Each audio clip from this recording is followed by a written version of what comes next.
प्यारे देशवासियों, नमस्कार। अक्सर मन की बात में आपके प्रश्नों की बौछार रहती है।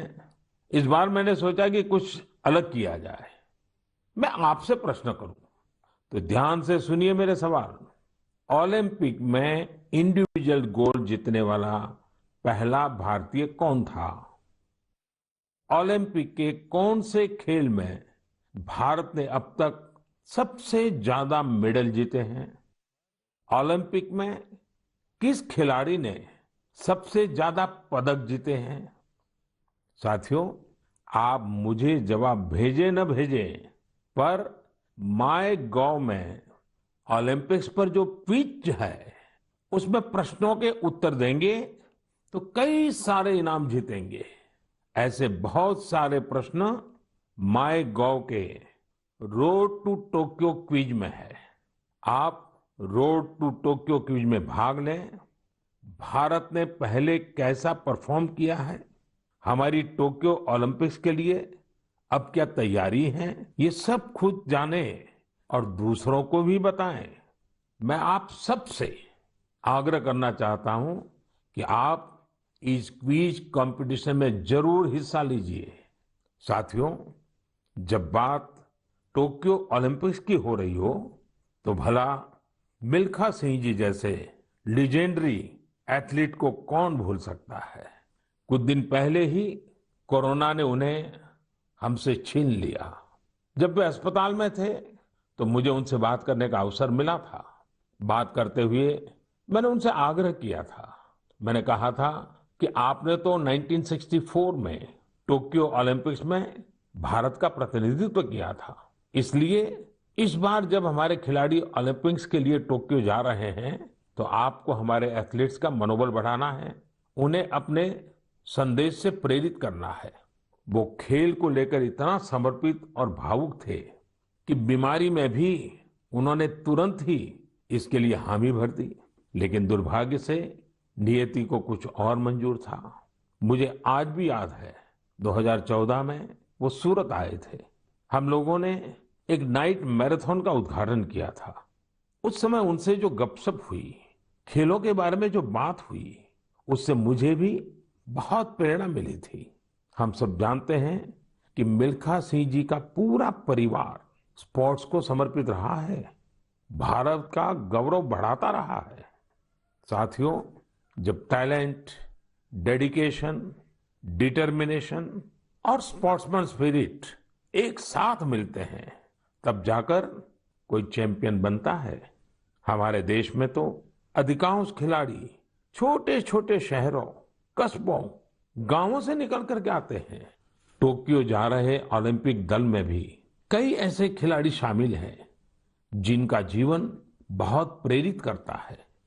हमारे प्रवीण जाधव जी के बारे में आप सुनेंगे तो आपको भी लगेगा कि कितने कठिन संघर्षों से गुजरते हुए प्रवीण जी यहाँ पहुंचे हैं।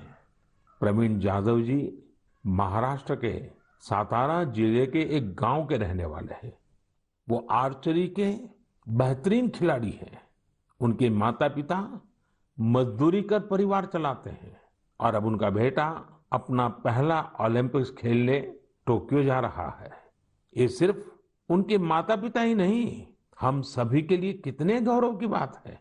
ऐसे ही एक और खिलाड़ी हैं हमारी नेहा गोयल जी। नेहा टोक्यो जा रही महिला हॉकी टीम की सदस्य हैं। उनकी माँ और बहनें साइकिल की फैक्ट्री में काम करके परिवार का खर्च जुटाती हैं। नेहा की तरह ही दीपिका कुमारी जी के जीवन का सफर भी उतार चढ़ाव भरा रहा है। दीपिका के पिता ऑटो रिक्शा चलाते हैं और उनकी माँ नर्स हैं। और अब देखिए, दीपिका अब टोक्यो ओलंपिक्स में भारत की तरफ से एकमात्र महिला तीरंदाज हैं। कभी विश्व की नंबर 1 तीरंदाज रही दीपिका के साथ हम सबकी शुभकामना है। साथियों, जीवन में हम जहां भी पहुंचते हैं, जितनी भी ऊंचाई प्राप्त करते हैं, जमीन से ये जुड़ाव हमेशा हमें अपनी जड़ों से बांधे रखता है। संघर्ष के दिनों के बाद मिली सफलता का आनंद भी कुछ और ही होता है। टोक्यो जा रहे हमारे खिलाड़ियों ने बचपन में साधनों संसाधनों की हर कमी का सामना किया, लेकिन वो डटे रहे, जुटे रहे। उत्तर प्रदेश के मुजफ्फरनगर की प्रियंका गोस्वामी जी का जीवन भी बहुत सीख देता है। प्रियंका के पिता बस कंडक्टर है। बचपन में प्रियंका को वो बैग बहुत पसंद था जो मेडल पाने वाली खिलाड़ियों को मिलता है। इसी आकर्षण में उन्होंने पहली बार रेस वॉकिंग प्रतियोगिता में हिस्सा लिया था। अब आज वो इसकी बड़ी चैंपियन है। जैवलिन थ्रो में भाग लेने वाले शिवपाल सिंह जी बनारस के रहने वाले हैं। शिवपाल जी का तो पूरा परिवार ही इस खेल से जुड़ा हुआ है। इनके पिता, चाचा और भाई सभी भाला फेंकने में एक्सपर्ट हैं। परिवार की यही परंपरा उनके लिए टोक्यो ओलंपिक्स में काम आने वाली है। टोक्यो ओलंपिक के लिए जा रहे हैं चिराग शेट्टी और उनके पार्टनर सात्विक साईराज का हौसला भी प्रेरित करने वाला है। हाल ही में चिराग के नाना जी का कोरोना से निधन हो गया था। सात्विक भी खुद पिछले साल कोरोना पॉजिटिव हो गए थे, लेकिन इन मुश्किलों के बाद भी ये दोनों मेंस डबल शटल कंपटीशन में अपना सर्वश्रेष्ठ देने की तैयारी में जुटे हैं। एक और खिलाड़ी से मैं आपका परिचय कराना चाहूंगा। ये है हरियाणा के भिवानी के मनीष कौशिक जी। मनीष जी खेती किसानी वाले परिवार से आते हैं। बचपन में खेतों में काम करते करते मनीष को बॉक्सिंग का शौक हो गया था। आज ये शौक उन्हें टोक्यो ले जा रहा है। एक और खिलाड़ी हैं सीए भवानी देवी जी। नाम भवानी है और ये तलवारबाजी में एक्सपर्ट है।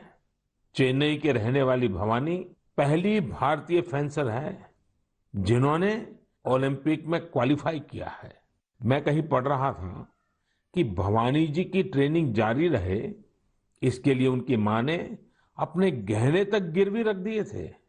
साथियों, ऐसे तो अनगिनत नाम है, लेकिन मन की बात में मैं आज कुछ ही नामों का जिक्र कर पाया हूं।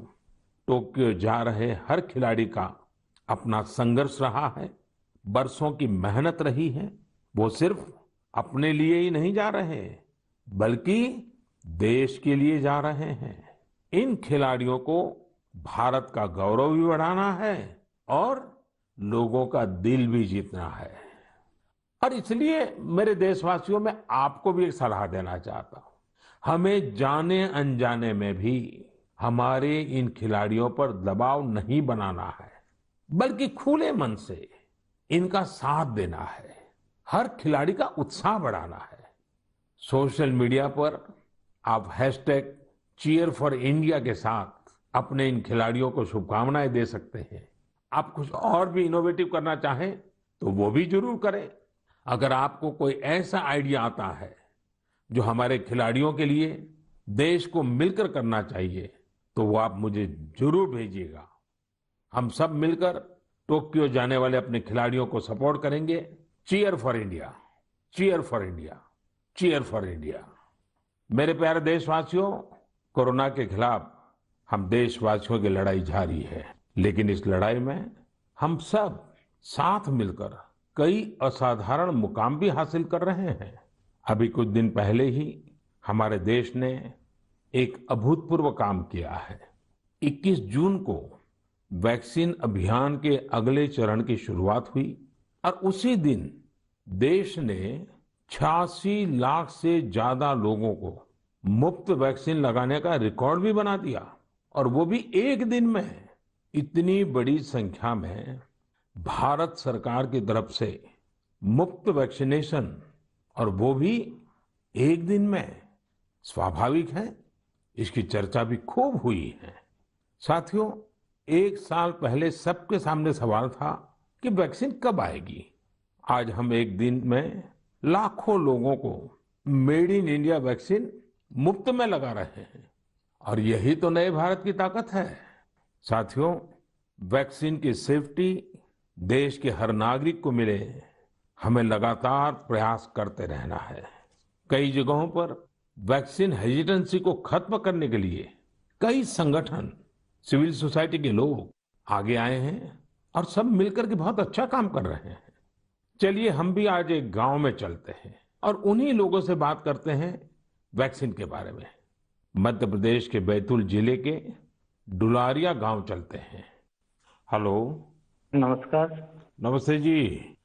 मेरा नाम राजेश हिरावे, ग्राम पंचायत डुलारिया, भीमपुर ब्लॉक। राजेश जी, मैंने फोन इसलिए किया कि मैं जानना चाहता था कि अभी आपके गांव में अब कोरोना की क्या स्थिति है। सर, यहाँ पे कोरोना की स्थिति तो अभी ऐसा कुछ नहीं है यहाँ। अभी लोग बीमार नहीं है। जी। गांव की जनसंख्या कितनी है, कितने लोग हैं गांव में। गांव में 462 पुरुष है और 332 महिलाएं हैं। अच्छा राजेश जी, आपने वैक्सीन ले ली क्या। नहीं सर, अभी नहीं लिया। अरे, क्यों नहीं लिया। सर जी, यहाँ पे कुछ लोगों ने कुछ व्हाट्सएपों पे ऐसा भ्रम डाल दिया गया कि उससे लोग भ्रमित हो गए सर जी। तो क्या आपके मन में भी डर है। जी, सब पूरे गांव में ही ऐसा भ्रम फैला दिया था सर। अरे रे रे, ये क्या बात की आपने। देखिए राजेश जी, जी। मेरा आपको भी और मेरे सभी गांव के भाई बहनों को यही कहना है कि डर है तो निकाल दीजिए। जी। हमारे पूरे देश में 31 करोड़ से भी ज्यादा लोगों ने वैक्सीन का टीका लगवा लिया है। जी। आपको पता है ना, मैंने खुद ने भी दोनों डोज लगवा लिए हैं। जी सर। अरे मेरी माँ तो करीब करीब 100 साल की है, उन्होंने भी दोनों डोज लगवा लिए हैं। कभी कभी किसी को इससे बुखार वगैरह आता है, पर वो बहुत मामूली होता है, कुछ घंटों के लिए ही होता है। देखिए, वैक्सीन नहीं लेना बहुत खतरनाक हो सकता है। जी। इससे आप खुद को तो खतरे में डालते ही हैं, साथ ही में परिवार और गांव को भी खतरे में डाल सकते हैं। जी। और राजेश जी, इसलिए जितना जल्दी हो सके वैक्सीन लगवा लीजिए और गांव में सबको बताइए कि भारत सरकार की तरफ से मुफ्त वैक्सीन दी जा रही है और 18 वर्ष से ऊपर के सभी लोगों के लिए ये मुफ्त वैक्सीनेशन है। जी। जी। तो ये आप भी गांव में लोगों को बताइए। और गांव में ये डर का तो माहौल का कोई कारण ही नहीं है। कारण यही सर, कुछ लोगों ने ऐसी गलत अफवाह फैला दी जिससे लोग बहुत ही भयभीत हो गए। उसका उदाहरण देते, जैसा उस वैक्सीन को लगाने से बुखार आना, बुखार से और बीमारी फैल जाना, मतलब आदमी की मौत हो जाना, यहाँ तक के वो अफवाह फैला। हो। देखिए, आज तो इतने रेडियो, इतने टीवी, इतनी सारी खबरें मिलती हैं और इसलिए लोगों को समझाना बहुत सरल हो जाता है। और देखिए, मैं आपको बताऊं, भारत के अनेक गांव ऐसे हैं जहां सभी लोग वैक्सीन लगवा चुके हैं, यानी गांव के 100% लोग। जैसे मैं आपको एक उदाहरण देता हूं। जी। कश्मीर में बांदीपुरा जिला है। इस बांदीपुरा जिले में एक व्यवन गांव के लोगों ने मिलकर 100%, 100% वैक्सीन का लक्ष्य बनाया और उसे पूरा भी कर दिया। आज कश्मीर के इस गांव के 18 साल से ऊपर के सभी लोग टीका लगवा चुके हैं। नागालैंड के भी 3 गांवों के बारे में मुझे पता चला कि वहां भी सभी लोगों ने 100%, 100% टीका लगवा लिया है। जी। जी। राजेश जी, आपको भी अपने गांव, अपने आसपास के गांव में ये बात पहुंचानी चाहिए। और आप भी जैसे कहते हैं, ये भ्रम है, बस ये भ्रम ही है। जी। जी। तो भ्रम का जवाब यही है कि आपको खुद को टीका लगा करके समझाना पड़ेगा सबको। करेंगे ना आप। जी सर। पक्का करेंगे। जी सर। जी सर, आपसे बात करने से मुझे ऐसा लगा कि मैं खुद भी टीका लगाऊंगा और लोगों को इसके बारे में आगे बढ़ाऊंगा। अच्छा, गांव में और भी कोई है जिनसे मैं बात कर सकता हूँ। जी है सर। कौन बात करेगा। हेलो सर, नमस्कार। नमस्ते जी, कौन बोल रहे हैं। मेरा नाम है किशोरीलाल दुर्वे। तो किशोरीलाल जी, अभी राजेश जी से बात हो रही थी जी सर। और वो तो बड़े दुखी होकर के भी बता रहे थे कि वैक्सीन को लेकर लोग अलग अलग बातें करते हैं। जी। आपने भी ऐसा सुना है क्या। हाँ, सुना तो हूँ सर वैसा। क्या सुना है। क्योंकि ये है सर, ये पास में महाराष्ट्र है, तो उधर से कुछ रिश्तेदारी से जुड़े लोग, मतलब कुछ अफवाह फैलाते कि वैक्सीन लेने से लोग सब मर रहे हैं, कोई बीमार हो रहा है। इस तरह लोगों के पास ज्यादा भ्रम है सर, इसलिए नहीं ले रहे। नहीं, कहते हैं क्या है, अब कोरोना चला गया ऐसा कहते हैं, जी। कोरोना से कुछ नहीं होता ऐसा कहते हैं। नहीं, कोरोना चला गया नहीं बोलते सर, कोरोना तो है बोलते, लेकिन वैक्सीन जो लेते हैं उससे मतलब बीमारी हो रहे और मर रहे, ये स्थिति बताते सर वो। अच्छा, वैक्सीन के कारण मर रहे हैं। अपना क्षेत्र आदिवासी क्षेत्र है सर, ऐसे भी लोग इसमें जल्दी डरते हैं, जो भ्रम फैला देते इस कारण से, मतलब लोग नहीं ले रहे सर वैक्सीन। देखिए किशोरलाल जी, जी हाँ ये सर। अफवाह फैलाने वाले लोग तो अफवाहें फैलाते रहेंगे। जी। हमें तो जिंदगी बचानी है, अपने गांव वालों को बचाना है, अपने देशवासियों को बचाना है। और ये अगर कोई कहता है कि कोरोना चला गया, तो ये भ्रम में मत रहिए। जी। ये बीमारी ऐसी है, ये बहुरूपिये वाली है। जी सर। वो रूप बदलती है, नए नए रंग रूप करके पहुंच जाती है। जी। और उसमें बचने के लिए हमारे पास दो रास्ते हैं। एक तो कोरोना के लिए जो प्रोटोकॉल बना है, मास्क पहनना, साबुन से बार बार हाथ धोना, दूरी बनाए रखना। और दूसरा रास्ता है, इसके साथ साथ वैक्सीन का टीका लगवाना, वो भी एक अच्छा सुरक्षा कवच है, तो उसकी चिंता करिए। जी। अच्छा किशोरलाल जी, ये बताइए, जी सर। जब लोग आपसे बातें करते तो आप कैसे समझाते हैं लोगों को? आप समझाने का काम करते हैं कि आप भी अफवाह में आ जाते हैं? अरे समझाए क्या, वो लोग ज्यादा हो जाते सर, तो हम भी भयभीत में आ जाते ना सर। देखिए किशोरलाल जी, मेरी आपसे बात हुई है, आज आप मेरे साथी हैं। जी सर। आपको डरना नहीं है और लोगों के डर को भी निकालना है। निकालोगे? जी। निकालेंगे सर, लोगों के डर को भी निकालेंगे सर, मैं स्वयं भी खुद लगाऊंगा। देखिए, अफवाहों पर बिल्कुल ध्यान न दें। जी। आप जानते हैं हमारे वैज्ञानिकों ने कितनी मेहनत करके वैक्सीन बनाई है। हाँ जी सर। साल भर रात दिन इतने बड़े बड़े वैज्ञानिकों ने काम किया है। और इसलिए हमें विज्ञान पे भरोसा करना चाहिए, वैज्ञानिकों पर भरोसा करना चाहिए। और ये झूठ फैलाने वाले लोगों को बार बार समझाना चाहिए कि देखिए भाई, ऐसा नहीं होता है, इतने लोगों ने वैक्सीन ले लिया है, कुछ नहीं होता है। जी। और अफवाहों से बहुत बच करके रहना चाहिए, गांव को भी बचाना चाहिए। जी। और राजेश जी, किशोरलाल जी, आप जैसे साथियों को तो मैं कहूंगा कि आप अपने ही गांव में नहीं और गांवों में भी इन अफवाहों को रोकने का काम कीजिए और लोगों को बताइए मेरे से बात हुई है। जी सर। बता दीजिए, मेरा नाम बता दीजिए। बताएंगे सर, और समझाएंगे लोगों को, और स्वयं भी लेंगे। देखिए, आपके पूरे गांव को मेरी तरफ से शुभकामनाएं दीजिए। जी सर।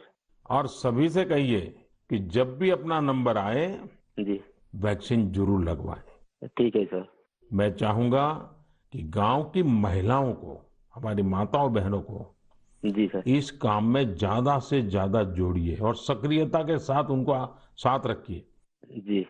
कभी कभी माताएं बहनें बात कहती है ना, लोग जल्दी मान जाते हैं। जी। आपके गांव में जब टीकाकरण पूरा हो जाए तो मुझे बताएंगे आप? हाँ बताएंगे सर। पक्का बताएंगे? जी। देखिए, मैं इंतजार करूंगा आपकी चिट्ठी का। जी सर।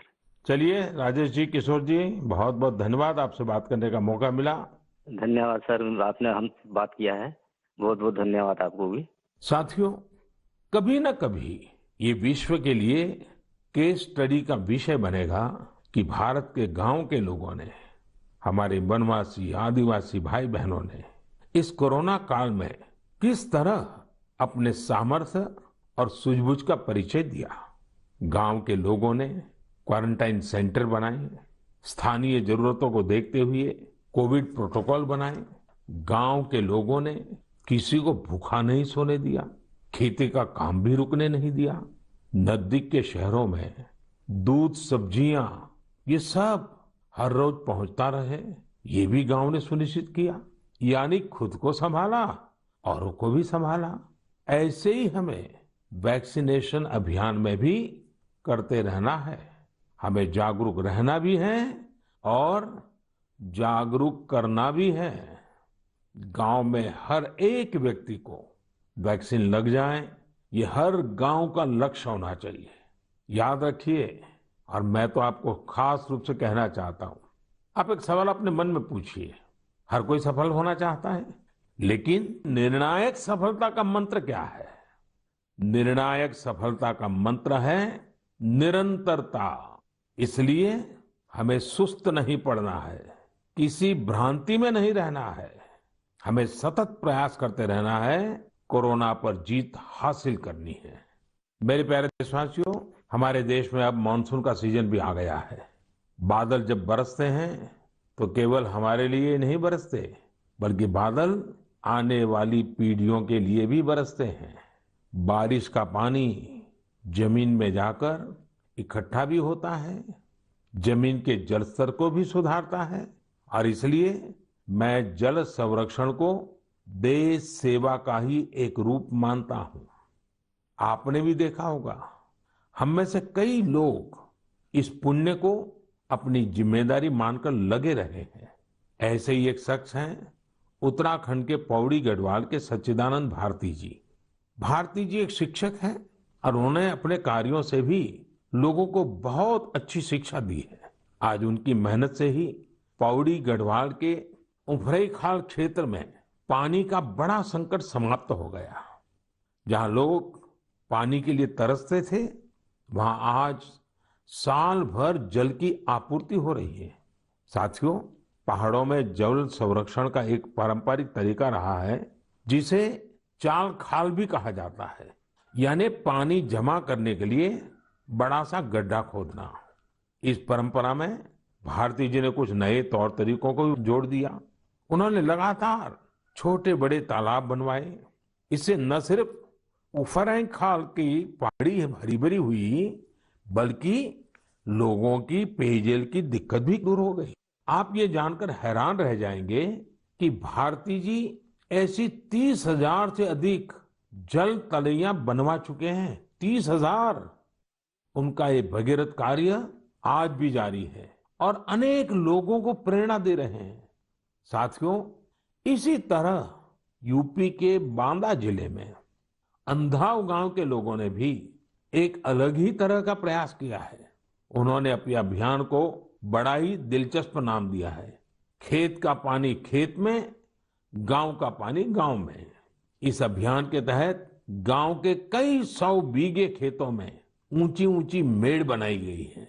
इससे बारिश का पानी खेत में इकट्ठा होने लगा और जमीन में जाने लगा। अब ये सब लोग खेतों की मेड़ पर पेड़ लगाने की भी योजना बना रहे हैं। यानी अब किसानों को पानी, पेड़ और पैसा तीनों मिलेगा। अपने अच्छे कार्यों से पहचान तो उनके गांव की दूर दूर तक वैसे भी हो रही है। साथियों, इन सभी से प्रेरणा लेते हुए हम अपने आसपास जिस भी तरह से पानी बचा सकते हैं, हमें बचाना चाहिए। मानसून के इस महत्वपूर्ण समय को हमें गंवाना नहीं है। मेरे प्यारे देशवासियों, हमारे शास्त्रों में कहा गया है, नास्ति मूलम अनौषधम, अर्थात पृथ्वी पर ऐसी कोई वनस्पति नहीं है जिसमें कोई न कोई औषधीय गुण न हो। हमारे आसपास ऐसे कितने ही पेड़ पौधे होते हैं जिनमें अद्भुत गुण होते हैं, लेकिन कई बार हमें उनके बारे में पता ही नहीं होता। मुझे नैनीताल से एक साथी भाई परितोष ने इस विषय पर एक पत्र भेजा है। उन्होंने लिखा है कि उन्हें गिलोय और दूसरी कई वनस्पतियों के इतने चमत्कारी मेडिकल गुणों के बारे में कोरोना आने के बाद ही पता चला। परितोष ने मुझे आग्रह भी किया है कि मैं मन की बात के सभी श्रोताओं से कहूं कि आप अपने आसपास की वनस्पतियों के बारे में जानिए और दूसरों को भी बताइए। वास्तव में ये तो हमारी सदियों पुरानी विरासत है, जिसे हमें ही संजोना है। इसी दिशा में मध्य प्रदेश के सतना के एक साथी हैं श्रीमान रामलोटन कुशवाहा जी। उन्होंने बहुत ही सराहनीय काम किया है। रामलोटन जी ने अपने खेत में एक देशी म्यूजियम बनाया है। इस म्यूजियम में उन्होंने सैकड़ों औषधीय पौधों और बीजों का संग्रह किया है। इन्हें वो दूर सुदूर क्षेत्रों से यहाँ लेकर आए हैं। इसके अलावा वो हर साल कई तरह की भारतीय सब्जियां भी उगाते हैं। रामलोटन जी की इस बगिया, इस देशी म्यूजियम को लोग देखने भी आते हैं और उससे बहुत कुछ सीखते भी हैं। वाकई एक बहुत अच्छा प्रयोग है जिसे देश के अलग अलग क्षेत्रों में दोहराया जा सकता है। मैं चाहूंगा आप में से जो लोग इस तरह का प्रयास कर सकते हैं वो जरूर करें। इससे आपकी आय के नए साधन भी खुल सकते हैं। एक लाभ ये भी होगा कि स्थानीय वनस्पतियों के माध्यम से आपके क्षेत्र की पहचान भी बढ़ेगी। मेरे प्यारे देशवासियों, अब से कुछ दिनों बाद 1 जुलाई को हम नेशनल डॉक्टर्स डे मनाएंगे। ये दिन देश के महान चिकित्सक और स्टेट्समैन डॉक्टर बीसी राय की जन्म जयंती को समर्पित है। कोरोना काल में डॉक्टर्स के योगदान के हम सब आभारी हैं। हमारे डॉक्टर्स ने अपनी जान की परवाह न करते हुए हमारी सेवा की है। इसलिए इस बार नेशनल डॉक्टर्स डे और भी खास हो जाता है। साथियों, मेडिसिन की दुनिया के सबसे सम्मानित लोगों में से एक हिपोक्रेट्स ने कहा था, wherever the art of medicine is loved, there is also a love of humanity. यानी जहां आर्ट ऑफ मेडिसिन के लिए प्रेम होता है, वहां मानवता के लिए भी प्रेम होता है। डॉक्टर्स इसी प्रेम की शक्ति से ही हमारी सेवा कर पाते हैं। इसलिए हमारा ये दायित्व है कि हम उतने ही प्रेम से उनका धन्यवाद करें, उनका हौसला बढ़ाएं। वैसे हमारे देश में कई लोग ऐसे भी हैं जो डॉक्टर्स की मदद के लिए आगे बढ़कर काम करते हैं। श्रीनगर से एक ऐसे ही प्रयास के बारे में मुझे पता चला। यहाँ डल झील में एक बोट एम्बुलेंस सर्विस की शुरुआत की गई। इस सेवा को श्रीनगर के तारिक अहमद पटलू जी ने शुरू किया, जो एक हाउस बोट ओनर है। उन्होंने खुद भी कोविड-19 से जंग लड़ी है और इसी से उन्हें एम्बुलेंस सर्विस शुरू करने के लिए प्रेरित किया। उनकी इस एम्बुलेंस से लोगों को जागरूक करने का अभियान भी चल रहा है। वो लगातार एम्बुलेंस से अनाउंसमेंट भी कर रहे हैं। कोशिश यही है कि लोग मास्क पहनने से लेकर दूसरी हर जरूरी सावधानी बरतें। साथियों, डॉक्टर्स डे के साथ ही 1 जुलाई को चार्टर्ड अकाउंटेंट्स डे भी मनाया जाता है। मैंने कुछ वर्ष पहले देश के चार्टर्ड अकाउंटेंट्स से ग्लोबल लेवल की भारतीय ऑडिट फॉर्म्स का उपहार मांगा था। आज मैं उन्हें इसकी याद दिलाना चाहता हूँ। अर्थव्यवस्था में पारदर्शिता लाने के लिए चार्टर्ड अकाउंटेंट्स बहुत अच्छी और सकारात्मक भूमिका निभा सकते हैं।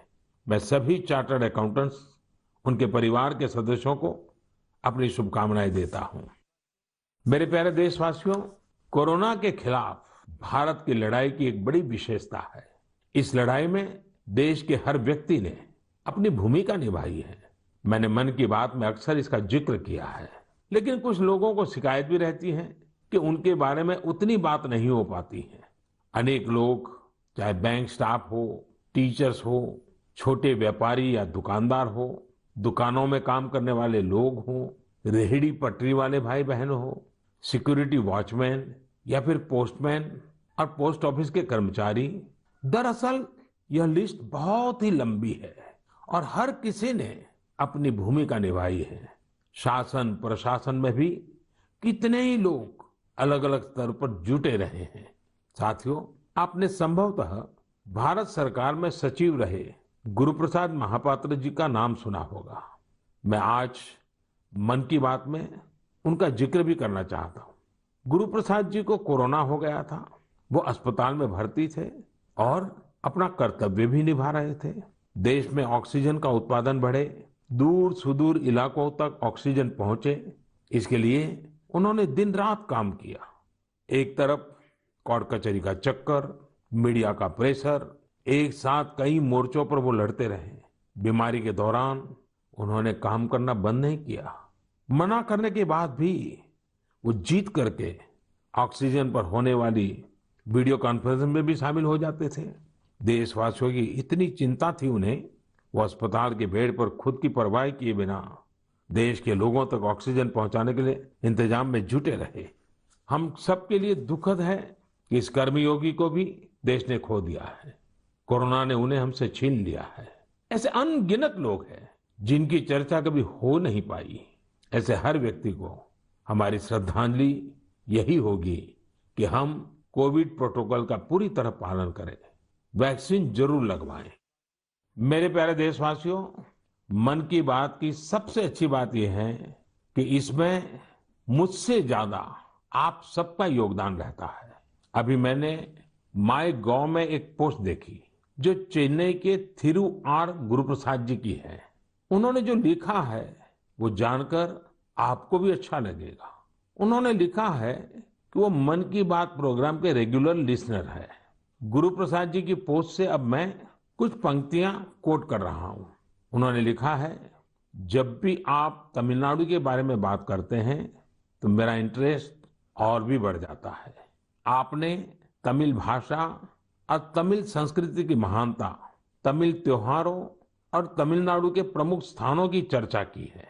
गुरु प्रसाद जी आगे लिखते हैं कि मन की बात में मैंने तमिलनाडु के लोगों की उपलब्धियों के बारे में भी कई बार बताया है। थिरुकुरल के प्रति आपके प्यार और थिरुवल्लुवर जी के प्रति आपके आदर का तो कहना ही क्या। इसलिए मैंने मन की बात में आपने जो कुछ भी तमिलनाडु के बारे में बोला है उन सबको संकलित कर एक ई बुक तैयार की है। क्या आप इस ई बुक को लेकर कुछ बोलेंगे और इसे नमो ऐप पर भी रिलीज करेंगे? धन्यवाद। ये मैं गुरु प्रसाद जी का पत्र आपके सामने पढ़ रहा था। गुरु प्रसाद जी, आपकी ये पोस्ट पढ़कर बहुत आनंद आया। अब आप अपनी ई बुक में एक और पेज जोड़ दीजिए। नान तमिल कला चाराक्तिन पेरिय अभिमानी, नान उलगतलय पलमयान तमिल मोलियन पेरिय अभिमानी। उच्चारण का दोष अवश्य होगा, लेकिन मेरा प्रयास और मेरा प्रेम कभी भी कम नहीं होगा। जो तमिल भाषी नहीं है उन्हें मैं बताना चाहता हूँ, गुरु प्रसाद जी को मैंने कहा है, मैं तमिल संस्कृति का बहुत बड़ा प्रशंसक हूँ। मैं दुनिया की सबसे पुरानी भाषा तमिल का बड़ा प्रशंसक हूँ। साथियों, हर हिंदुस्तानी को विश्व की सबसे पुरातन भाषा हमारे देश की है, इसका गुणगान करना ही चाहिए, उस पर गर्व महसूस करना चाहिए। मैं भी तमिल को लेकर बहुत गर्व करता हूँ। गुरु प्रसाद जी, आपका ये प्रयास मेरे लिए एक नई दृष्टि देने वाला है, क्योंकि मैं मन की बात करता हूँ तो सहज सरल तरीके से अपनी बात रखता हूँ। मुझे नहीं मालूम था कि इसका ये भी एक एलिमेंट था। आपने जब पुरानी सारी बातों को इकट्ठा किया तो मैंने भी उसे एक बार नहीं बल्कि 2 बार पढ़ा। गुरु प्रसाद जी, आपकी इस बुक को मैं नमो ऐप पर जरूर अपलोड करवाऊंगा। भविष्य के प्रयासों के लिए आपको बहुत बहुत शुभकामनाएं। मेरे प्यारे देशवासियों, आज हमने कोरोना की कठिनाइयों और सावधानियों पर बात की। देश और देशवासियों की कई उपलब्धियों पर भी चर्चा की। अब एक और बड़ा अवसर भी हमारे सामने है। 15 अगस्त भी आने वाला है। आजादी के 75 वर्ष का अमृत महोत्सव हमारे लिए बहुत बड़ी प्रेरणा है। हम देश के लिए जीना सीखें। आजादी की जंग देश के लिए मरने वालों की कथा है। आजादी के बाद के इस समय को हमें देश के लिए जीने वालों की कथा बनाना है। हमारा मंत्र होना चाहिए इंडिया फर्स्ट। हमारे हर फैसले, हर निर्णय का आधार होना चाहिए इंडिया फर्स्ट। साथियों, अमृत महोत्सव में देश ने कई सामूहिक लक्ष्य भी तय किए हैं। जैसे हमें अपने स्वाधीनता सेनानियों को याद करते हुए उनसे जुड़े इतिहास को पुनर्जीवित करना है। आपको याद होगा कि मन की बात में मैंने युवाओं से स्वाधीनता संग्राम पर इतिहास लेखन करके शोध करने इसकी अपील की थी। मकसद ये था कि युवा प्रतिभाएं आगे आए, युवा सोच, युवा विचार सामने आए, युवा कलम नई ऊर्जा के साथ लेखन करे।